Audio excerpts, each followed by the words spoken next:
సుఖ శాంతులను చేకూర్చు శుభయోగ నరసింహుడు.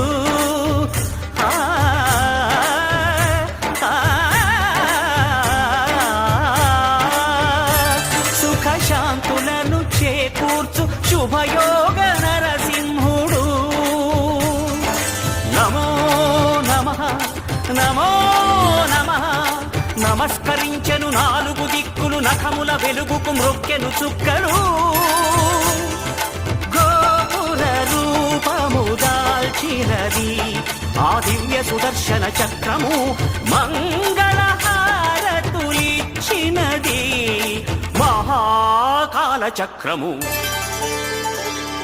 శ్రీకర శుభకర ప్రణవ స్వరూప లక్ష్మీ నరసింహ, 14 లోకములన్నీ మ్రొక్కే జ్వాలా నరసింహ.